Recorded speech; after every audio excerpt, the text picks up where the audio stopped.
धातु और अधातु, जैसे अध्याय का नाम है तो धातु के बारे में और अधातु के बारे में हम लोगों को समझना है। सबसे पहले बात करते हैं धातु की। धातु के बारे में कुछ भौतिक तथा रासायनिक गुण धर्म के आधार पर समझने का प्रयास करते हैं। लिखवा चुके हैं तुम लोगों को। धातु का भौतिक गुण पहला क्या हो सकता है? ध्वनिक। ध्वनिक गुण हो सकता है। ध्वनिक का मतलब क्या? हाँ, ध्वनिक का मतलब कि जब इस पे कुछ चोट किया जाए तो टन टन की आवाज आए। इसके बाद आघात वर्धता।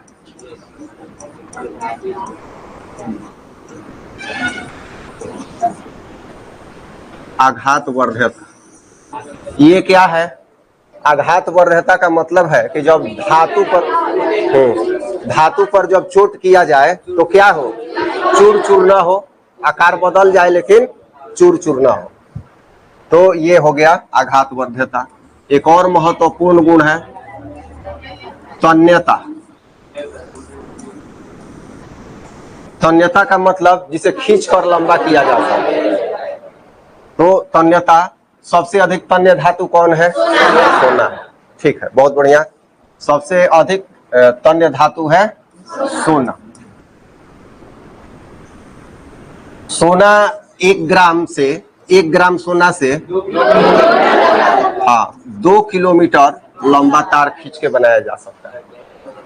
तो ये सोना इसलिए महत्वपूर्ण है। मुलायम के रूप में जो सोना है तन्य अधिक है। 1 ग्राम सोना से 2 किलोमीटर तक लंबा तार बनाया जा सकता है। इसके अलावा और कोई गुण बताओ।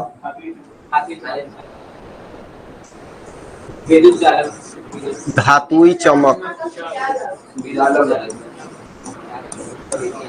प्रत्येक धातु की एक अपनी एक चमक होती है जिसे धातुई चमक कहते हैं। और धातुई चमक के बाद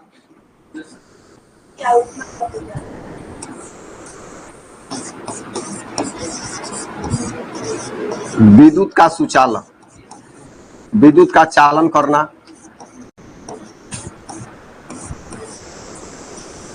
सामान्य रूप से धातुएं विद्युत का चालन करती हैं। कमी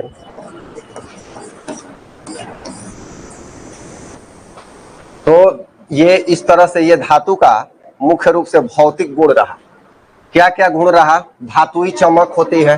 धातुई चमक मतलब जो चमकदार परत है उसको धातुई चमक कहते हैं। ध्वनिक क्या होता है? उस पर चोट किया जाए तो टन टन की आवाज आए। आघात वर्धता, चोट किया जाए तो चूर चूर ना हो। तन्यता, खींचा जाए तो लंबा हो जाए। अब धातु, अलग अलग धातु का अपना अलग अलग गुण रहता है। कुछ धातुएं ज्यादा लंबी होती है, कुछ धातुएं कम, लेकिन लंबा होने का गुण सब में होता है। और इसके बाद जब बात करते हैं विद्युत के चालन की, तो धातुएं प्रायः विद्युत का चालन करती है। और ऊष्मा के चालन की बात करते हैं तो धातुएं प्रायः ऊष्मा के चालन भी करती है। अब धातु जो होता है कमरे के ताप पर क्या होता है? द्रव होता है, ठोस होता है। कमरे के ताप पर ये क्या होता है? इसकी अवस्था ठोस की अवस्था होती है। ठोस की अवस्था होती है। लेकिन अपवाद में एक है क्या? मरकरी, पारा जो है, पारा ये अपवाद में है। तो जो जो अपवाद में है अधिक क्वेश्चन में आता है। पारा क्या है? एक ऐसा धातु है जो कमरे के ताप पर क्या होता है? द्रव होता है। लीड और क्या है? मरकरी। ठीक है, लेड और मरकरी।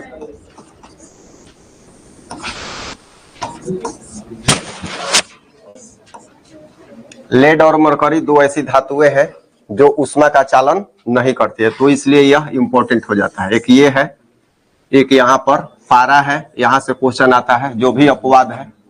अब आते हैं धातु में ही आगे बढ़ते हैं हम लोग। तो ऑक्साइड की बात होती है, तो धातु कैसे ऑक्साइड बनाते हैं? धातु जो है हाँ क्षारीय ऑक्साइड बनाते हैं। ठीक है,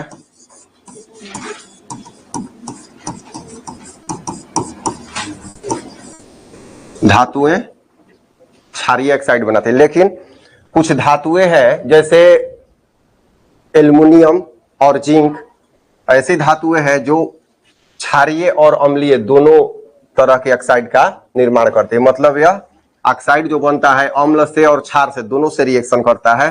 तो इस ऐसे ऑक्साइड को उभयधर्मी, ये आता है क्वेश्चन, उभयधर्मी ऑक्साइड कहते हैं।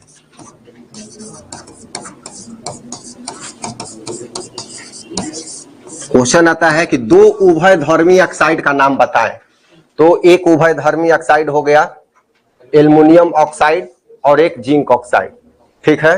तो ये दोनों इंपॉर्टेंट है, उभयधर्मी ऑक्साइड है। अब बारी आती है धातु की। थोड़ा सा चलते हैं हम लोग रासायनिक गुण के अंदर। तो रासायनिक गुण में हम देखते हैं कि धातु जो है इसके बाहरी कक्षा में कितने इलेक्ट्रॉन होते हैं? 4 से कम इलेक्ट्रॉन होते हैं, 4 से कम इलेक्ट्रॉन होते हैं बाहरी कक्षा में। और ये जो हमारा पीरियोडिक टेबल है किधर दिखाई पड़ता है? बाईं तरफ दिखाई पड़ता है। अधातु की जब बात करते हैं तो अधातु में क्या होता है? धातुई चमक होता है कि नहीं होता है? नहीं होता है।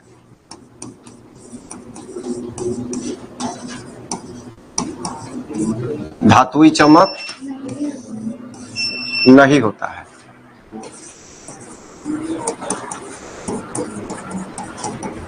लेकिन इसमें भी अपवाद है, इसमें भी एक अपवाद है। क्या अपवाद है? आयोडीन। आयोडीन एक ऐसी धातु है, अधातु है, जो जिसमें धातुई चमक होता है। अब अधातुएं जो है ये सामान्य रूप से किस अवस्था में पाई जाती है? ठोस या गैस?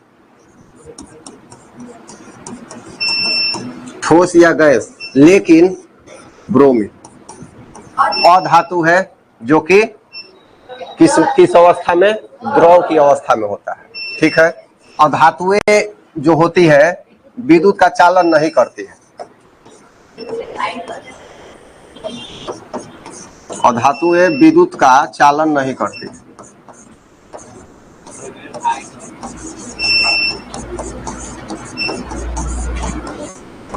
लेकिन इसमें भी अपवाद है। कौन सा?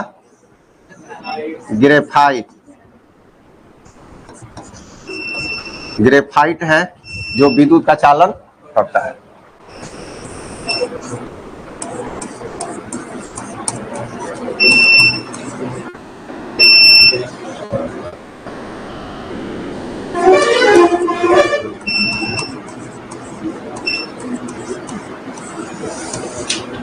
देखो धातु का निष्कर्षण होता कैसे है, धातु कैसे हम लोग प्राप्त करते हैं। तो कुछ धातु तो मुक्त रूप में मिल जाती है, जैसे सोना हो गया, चांदी हो गया, और भी कुछ धातु, प्लेटिनम। कुछ धातुएं हैं जो कि मुक्त रूप में मिलते हैं। लेकिन अधिकांश धातुएं जो होती है वो किस रूप में होती है? अयस्क के रूप में। अब अयस्क जानने के लिए सबसे पहले हमें खनिज जानना पड़ेगा। तो खनिज का मतलब है कि भू प्रॉपर्टी से प्राप्त होने वाले जो पदार्थ होते हैं वो क्या कहलाते हैं? खनिज कहलाते हैं। और खनिज से ही अयस्क का, पहले खनिज हो गया। ये खनिज कहां से प्राप्त होता है? पृथ्वी से प्राप्त होता है, पृथ्वी की भू प्रॉपर्टी से। कहां से? भू प्रॉपर्टी माने समझते हो? भू प्रॉपर्टी मतलब अंदर नीचे के परत में, ठीक है ना। तो खनिज मिलता है। अब खनिज का ही थोड़ा सा विकसित रूप है अयस्क। अयस्क है ये। अयस्क क्या है? तो वैसे खनिज जिसमें किसी धातु की अधिक मात्रा पाई जाए, जैसे सीनाबार हो गया। सीनाबार पारा का अयस्क है। तो ये जो अयस्क है इसमें किसी धातु की विशेष मात्रा पाई जाती है, तो वही खनिज जो होता है किस नाम से आ जाता है? अयस्क। अब जब अयस्क का हम लोग शुद्धिकरण करते हैं तो यहाँ पर अयस्क से धातु शुद्ध रूप में प्राप्त होता है।